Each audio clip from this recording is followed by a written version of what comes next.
Light of the world, you step down into darkness. Open my eyes, let me see beauty that made this heart adore you. Hope of a life spent with you.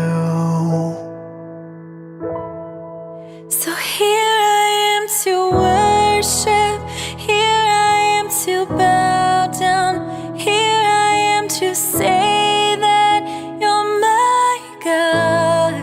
You're altogether lovely, altogether worthy, altogether wonderful to me. Shalom, jemaat yang dikasihi oleh Tuhan Yesus Kristus. Kita bersyukur minggu hari ini kita bersama-sama kembali boleh merenungkan firman Tuhan. Kita akan membaca bagian firman Tuhan di bawah satu tema damai sejahtera. Sebelum membaca dan merenungkan firman Tuhan, mari kita berdoa.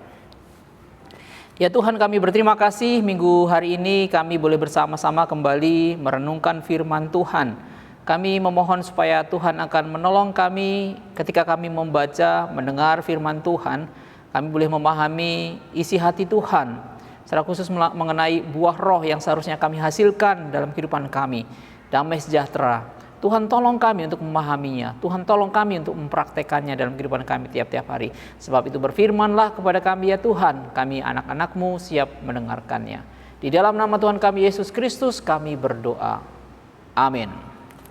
Bagian Alkitab yang akan kita baca pada pagi hari ini kita ambil dari Galatia pasalnya yang kelima ayat 19 sampai 22. Galatia 5 ayat 19 sampai 22. Ini bagian pertama, dan bagian kedua akan kita ambil dari Yohanes pasal 14 ayatnya yang ke-27. Galatia pasal 5 ayat 19 sampai 22.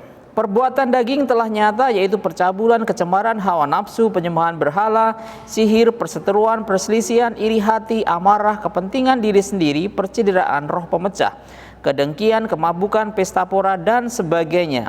Terhadap semuanya itu kuperingatkan kamu seperti yang telah kubuat dahulu, bahwa barang siapa melakukan hal-hal demikian, ia tidak mendapat bagian dalam kerajaan Allah. Tetapi buah roh ialah kasih, sukacita, damai sejahtera, kesabaran, kemurahan, kebaikan, kesetiaan. Dan kita lanjutkan ayat 23, kelemah lembutan, penguasaan diri, tidak ada hukum yang menentang hal-hal itu. Yohanes pasalnya yang ke-14 ayatnya yang ke-27. Yohanes pasalnya yang ke-14 ayatnya yang ke-27. Damai sejahtera ku tinggalkan bagimu, damai sejahtera ku berikan kepadamu. Dan apa yang kuberikan tidak seperti yang diberikan oleh dunia kepadamu. Jangan gelisah dan gentar hatimu. Jemaat yang dikasihi oleh Tuhan Yesus Kristus, mulai minggu yang lalu kita membahas satu topik yang baru mengenai pemuridan, yakni tentang buah roh yang seharusnya dihasilkan oleh pengikut Kristus. Buah roh yang seharusnya dihasilkan oleh orang-orang percaya. Dan minggu yang lalu kita memulai dengan buah roh sukacita. Pagi hari ini kita mau berbicara tentang buah roh yang lain, yaitu damai sejahtera. Ada dua istilah utama yang dipakai di dalam perjanjian lama dan perjanjian baru ketika kita berbicara tentang damai sejahtera. Yang pertama adalah kata shalom. Nah, kita seringkali mendengar kata shalom. Dan kata yang kedua adalah eirene. Nah, kita juga seringkali mendengar kata ini kalau ada orang yang bernama Irene, eirene, itu artinya damai sejahtera. Apa arti sebenarnya dari kata ini? Kita mencoba melihat bahwa kata ini memiliki beberapa pengertian sebetulnya. Ketika kita berbicara tentang shalom, maka itu sebenarnya berbicara tentang sebuah keadaan yang dialami oleh seseorang. Tetapi sebenarnya yang pertama-tama, sebelum kita berbicara tentang sebuah keadaan yang dialami oleh seseorang, kata shalom ini sebetulnya berbicara tentang ucapan selamat pada seseorang. Mengucapkan selamat kepada seseorang, baik ketika dia mau ketika dia bertemu maupun ketika dia mau berpisah, maka orang mengatakan shalom, selamat, damai sejahtera. Atau ketika orang menanyakan kabar keselamatan seseorang. Kata shalom ini sebenarnya berarti bebas dari kesulitan, kesusahan, bebas dari perang, ataupun juga bebas dari gangguan. Artinya di dalamnya itu ada ketenangan, ada perdamaian, ada aman, ada sentosa, ada pemahaman selamat di dalamnya. Kata shalom berarti juga kalau kita terapkan untuk sebuah kata kerja, berarti memberi damai sejahtera. Kata shalom bisa berarti memberikan damai sejahtera kepada orang lain. Kata shalom berarti membayar lunas. Kata shalom bisa juga berarti memulihkan. Kata shalom berarti menyelesaikan dengan baik atau memberikan dampak yang baik. Sama dengan kata shalom dalam perjanjian baru, maka ada kata eirene dalam bahasa, kata shalom dalam perjanjian lama memiliki pemahaman yang sama dengan kata eirene dalam perjanjian baru. Artinya eirene itu berarti keadaan tenang, damai sejahtera, tanpa huru-hara atau tidak ada perang, keharmonisan dalam hubungan antar individu, seperti sesuatu arti yang ditambahkan kemudian dalam perjanjian baru, keharmonisan antar sesama manusia, antar individu. Selain juga diartikan keamanan, keselamatan, dan kemakmuran. Memiliki pengertian yang juga hampir sama dengan shalom dalam perjanjian baru, perjanjian lama, karena eirene itu juga adalah kata yang dikontraskan dengan peperangan, dengan perselisihan, dikontraskan dengan gangguan, hambatan, sebuah keadaan yang sehat, makmur, bahagia, dan segala sesuatu dalam keadaan yang baik. Dan kalau kita memperhatikan begitu banyak istilah baik di dalam perjanjian lama maupun perjanjian baru, ada 3 hal yang kita bisa tarik, kita bisa simpulkan dari semua kata yang ada, kata damai sejahtera yang ada di dalam Alkitab. Yang pertama adalah berbicara tentang God of Peace, Allah damai sejahtera, atau Allah sumber damai sejahtera. Yang kedua berbicara tentang peace of God, damai sejahtera yang dari Allah. Sedikit berbeda, God of peace dan peace of God. Yang ketiga adalah peace with God. Peace with God, damai dengan Allah, yang kemudian tentu nanti seharusnya berdampak dalam relasi dengan sesama. Peace with others, damai dengan orang lain. Ada cukup banyak istilah atau ada cukup banyak penggunaan yang berkaitan dengan ketiga hal ini. Allah sumber damai sejahtera, Allah damai sejahtera yang dari Allah, dan berdamai dengan Allah. Saya kasih contoh misalnya dalam beberapa bagian firman Tuhan ketika berbicara tentang Allah sumber damai sejahtera. Misalnya dalam Roma pasal 15 ayat 33, Roma 15 ayat 33 berkata, Allah sumber damai sejahtera menyertai kamu sekalian. Amin. Allah adalah sumber damai sejahtera kita. Damai sejahtera yang sejati itu bukan berasal dari yang lain, bukan berasal dari luar keadaan kita, keadaan di luar kita, yang sifatnya jasmani, yang sifatnya materi, tetapi Allah sendiri adalah sumber damai sejahtera kita. Dalam pengertian yang kedua, peace of God, damai sejahtera yang dari Allah. Roma pasal 15 ayat 13 mengatakan sesuatu damai sejahtera yang berasal dari Allah. Semoga Allah sumber pengharapan memenuhi kamu dengan segala sukacita dan damai sejahtera. Allah memberikan damai sejahtera. Sekali lagi, God of peace and peace of God. Allah adalah Allah damai sejahtera. Allah adalah sumber damai sejahtera, dan damai sejahtera itu diberikan oleh Allah kepada kita. Tetapi Alkitab juga berbicara tentang damai dengan Allah. Roma pasal 5 ayatnya yang pertama berbicara tentang bagaimana manusia itu seharusnya berdamai dengan Allah. Pasalnya Roma pasal 5 ayat pertama, sebab itu kita yang dibenarkan karena iman, kita hidup dalam damai sejahtera dengan Allah oleh karena Tuhan kita Yesus Kristus. Manusia yang tadinya berdosa dan terpisah dari Allah, hubungannya dipulihkan kembali dengan Allah dan berada dalam situasi damai sejahtera karena karya Kristus di atas kayu salib. Peace with God.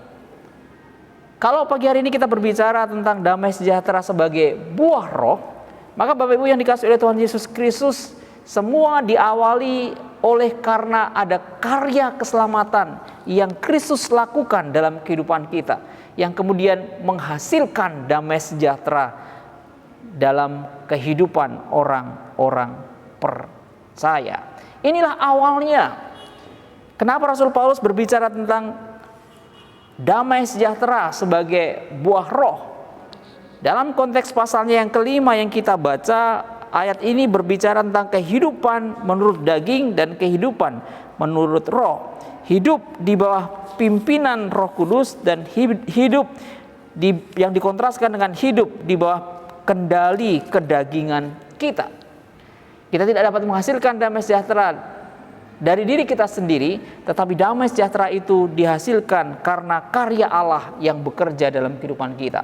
Dan itu semua diawali dengan karya keselamatan dalam Yesus Kristus. Ketika seseorang percaya kepada Yesus Kristus sebagai Tuhan dan Juru Selamatnya, maka hubungannya dengan Allah dipulihkan. Relasinya dengan Allah dipulihkan.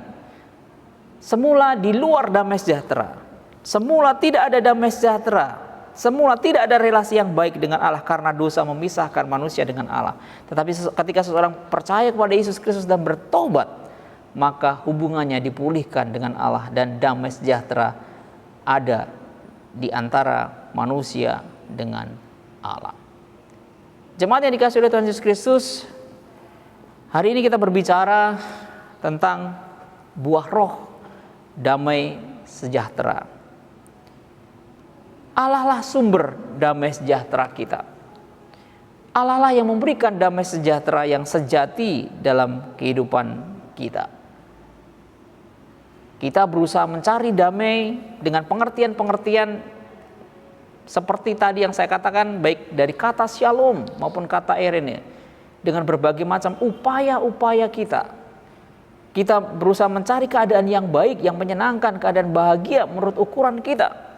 Tetapi damai sejahtera yang sejati itu sesungguhnya hanya kita temukan di dalam Yesus Kristus. Dan sekali lagi diawali ketika kita beriman dan percaya kepada Yesus Kristus. Lalu apa yang kita lakukan ketika kita sudah diperdamaikan dengan Allah di dalam Tuhan Yesus Kristus? Maka Paulus mengatakan buah roh yang harus kita hasilkan itu adalah damai sejahtera. Dalam hal ini Paulus berbicara tentang sebuah relasi antara jemaat yang satu dengan jemaat yang lain. Dalam relasi antara jemaat yang satu dengan yang lain, maka seharusnya muncul damai sejahtera. Kalau kita perhatikan di dalam ayatnya yang ke-19 tadi, Paulus berbicara, Galatia pasal 5 ayat 19, Paulus berbicara tentang perbuatan-perbuatan daging.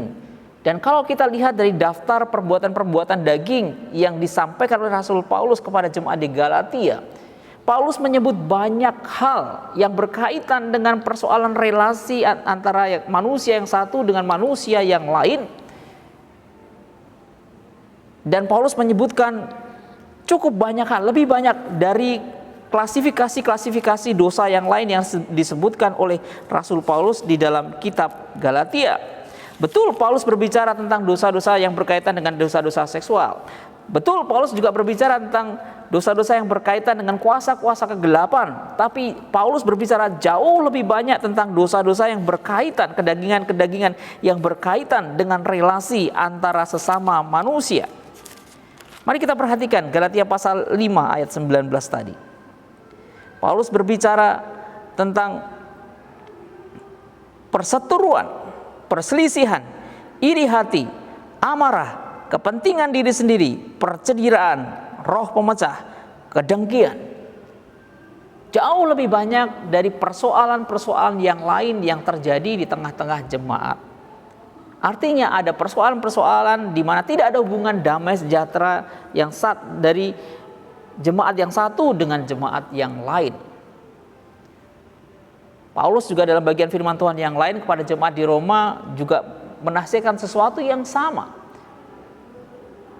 Hendaklah setiap jemaat itu mengejar apa yang mendatangkan damai sejahtera, bukan apa yang mendatangkan kekacauan. Paulus mau mengingatkan jemaat di Galatia supaya sebagai orang-orang percaya yang telah diperdamaikan dengan Allah, mau menerima damai sejahtera dengan Allah, maka orang-orang percaya ini harus mewujudkan damai sejahtera dengan sesamanya. Paulus mau mengatakan bahwa damai sejahtera itu bukan sesuatu yang pasif. Untuk menciptakan damai sejahtera itu bukan sesuatu yang pasif dilakukan oleh jemaat, tapi jemaat harus aktif melakukan sesuatu yang mendatangkan damai sejahtera. Bukan hanya diam-diam saja tanpa melakukan apa-apa, tetapi Paulus mengingatkan jemaat supaya aktif mendatangkan damai sejahtera di tengah-tengah jemaat. Kalau ada persoalan, Paulus mendorong supaya aktif menyelesaikan persoalan-persoalan yang terjadi. Kalau ada perselisihan, kalau ada iri hati, kalau ada kedengkian, kalau ada perpecahan, Paulus mengatakan seharusnya jemaat aktif menyelesaikan persoalan itu, bukan untuk memperkeruh persoalan atau bukan hanya untuk diam-diam saja, tetapi berusaha melakukan sesuatu yang mendatangkan damai sejahtera bagi jemaat. Paulus mengatakan sesuatu yang sangat tegas di sini sebagai orang-orang yang sudah diperdamaikan dengan Allah, maka kita juga wajib hidup berdamai dengan sesama, hidup berdamai dengan orang lain. Dalam bagian firman Tuhan ini kita diingatkan, dinasihati bahwa buah roh itu bukan kita hasilkan dengan kekuatan kita sendiri, tetapi dengan pertolongan Tuhan. Allah sumber damai sejahtera, Allah yang memberikan damai sejahtera. Maka kita bergantung, berharap kepada Tuhan, bergantung kepada Roh Kudus supaya kita menghasilkan damai sejahtera dalam relasi kita dengan sesama kita. Hal yang lain yang kita bisa lihat dari bagian firman Tuhan yang kita baca ketika berbicara tentang damai sejahtera. Damai sejahtera itu berbicara tentang sebuah keadaan yang baik, selamat, sentosa, aman, damai sejahtera, ketenangan, kenyamanan. Tetapi kenyamanan, ketenangan, damai sejahtera yang diberikan oleh Tuhan itu tidaklah seperti yang diberikan oleh dunia kepada kita. Seperti Yohanes pasal 19 ayatnya yang 27 yang kita baca tadi, pernyataan Yesus Kristus ketika dia akan meninggalkan murid-muridnya sesaat sebelum dia ditangkap dan kemudian disalibkan. Yesus berkata, damai sejahtera-Ku tinggalkan bagimu, damai sejahtera-Ku berikan kepadamu. Dan apa yang Kuberikan tidak seperti yang diberikan oleh dunia kepadamu. Jangan gelisah dan gentar hatimu. Sekali lagi ayat ini berbicara tentang God of peace. Peace of God. Yesus berkata, damai sejahtera-Ku, peace of God, God of peace. Damai sejahtera-Ku tinggalkan bagimu. Dua hal ini dalam perkataan Yesus terlihat bahwa betul Allah adalah sumber damai sejahtera dan Allah yang memberikan damai sejahtera yang sejati kepada manusia. Dalam konteks ini kepada murid-muridnya. Jemaat yang dikasihi oleh Tuhan Yesus Kristus, melihat konteks budaya Yahudi, maka ketika Yesus berkata shalom, damai sejahtera atau irene, itu sebuah ungkapan yang umum terjadi di antara jemaat Yahudi, orang-orang Yahudi. Sebuah salam yang umum. Tetapi Yesus memberikan sebuah makna yang lain yang berbeda dari pengertian yang normal, pengertian yang biasa-biasa saja. Ketika Yesus berkata, damai sejahtera ku tinggalkan bagimu, damai sejahtera ku kuberikan kepadamu. Yesus memberikan makna yang jauh lebih dalam dari sekedar ungkapan sapaan orang Yahudi satu dengan yang lain ketika berjumpa atau ketika akan berpisah. Karena Yesus bukan mengatakan sesuatu yang kosong, sesuatu yang tidak berarti, tetapi sangat dalam, mengingat pada waktu itu murid-murid menghadapi pergumulan yang sangat dalam ketika akan berpisah dengan Yesus Kristus. Sehingga Yesus berulang kali harus berkata kepada murid-muridnya, jangan takut, jangan gelisah hatimu. Dan Yesus memberikan sebuah jaminan, aku memberikan damai sejahteraku kepadamu. Yesus berkata, damai sejahtera yang kuberikan tidaklah seperti yang dunia berikan kepadamu. Janganlah gelisah dan gentar hatimu. Let not your heart be troubled. Ya. Jangan gelisah dan gentar hatimu. Yesus memang tidak menjanjikan bahwa kehidupan kita tanpa masalah, tanpa pergumulan, tanpa kesulitan. Tetapi Yesus mau mengatakan sesuatu di balik kata ini. Engkau bisa memiliki untroubled heart. Engkau bisa memiliki hati yang tidak gelisah. Engkau bisa memiliki hati yang tidak cemas. Engkau bisa memiliki hati yang penuh damai sejahtera. Sekalipun engkau berada dalam berbagai-bagai kesulitan. Sekalipun engkau berada dalam berbagai-bagai pergumulan. Sekalipun engkau berada di dalam berbagai-bagai penderitaan. Engkau tetap bisa memiliki hati yang tenang, hati yang nyaman, hati yang penuh dengan damai sejahtera. Kenapa? Karena Roh Kudus, karena Yesus akan memberikan kekuatan. Karena Yesus mengutus Roh Kudus untuk mendampingi murid-muridnya, untuk mendampingi orang percaya. Bukan sesuatu yang dihasilkan oleh kemampuan manusia, tapi kekuatan, damai sejahtera, kenyamanan dan ketenangan yang dihasilkan karena pekerjaan Roh Kudus di dalam diri seseorang. Sekali lagi, meskipun keadaan kacau, meskipun keadaannya penuh dengan kesusahan, penderitaan, pergumulan, tetapi engkau bisa menikmati damai sejahtera karena ada kekuatan dari Roh Kudus yang menyertai kamu. Damai sejahteraku kutinggalkan bagimu, damai sejahteraku kuberikan kepadamu. Apa yang kuberikan tidak seperti yang diberikan oleh dunia kepadamu. Jangan gelisah dan gentar hatimu. Apa yang ditawarkan dunia sifatnya sementara,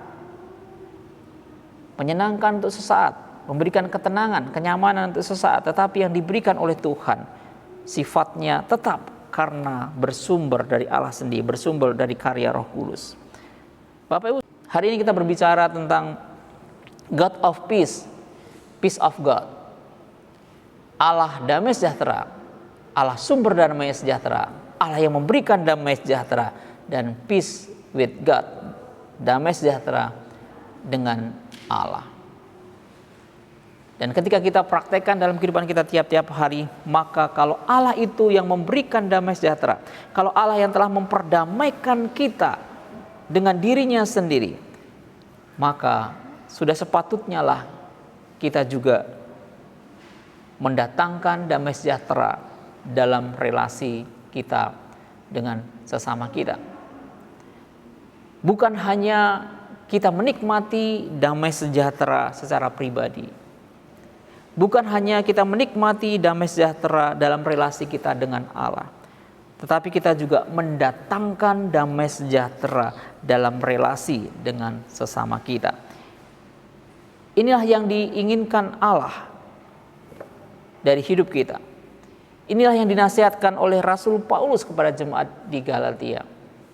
Engkau yang sudah menerima damai sejahtera dari Allah karena imanmu kepada Yesus Kristus, maka engkau harus mendatangkan damai sejahtera dalam relasi dengan sesama. Maka engkau harus memiliki hati yang penuh damai sejahtera. Sekalipun engkau berada di tengah-tengah kesulitan dan penderitaan dan pergumulan, sekalipun situasi tidak memungkinkan kamu untuk berada dalam situasi damai sejahtera menurut ukuran manusia, tapi Tuhanlah sumber damai sejahtera kita. Kiranya Tuhan memberkati kita melalui bagian firman Tuhan pada pagi hari ini. Sekali lagi, God of Peace, Allah damai sejahtera, Allah sumber damai sejahtera, peace of God, Allah memberikan damai sejahtera, dan peace with God and others. Damai sejahtera dengan Allah dan damai sejahtera dalam relasi dengan sesama. Mari kita berdoa. Tuhan, kami berterima kasih untuk firman Tuhan yang boleh kami dengar pada pagi hari ini. Terima kasih karena melalui bagian firman Tuhan kami boleh mengerti bahwa Allah adalah Allah damai sejahtera. Allah memberikan damai sejahtera, Allah sumber damai sejahtera kami, dan kami harus berdamai dengan Allah, bahkan juga dengan sesama kami.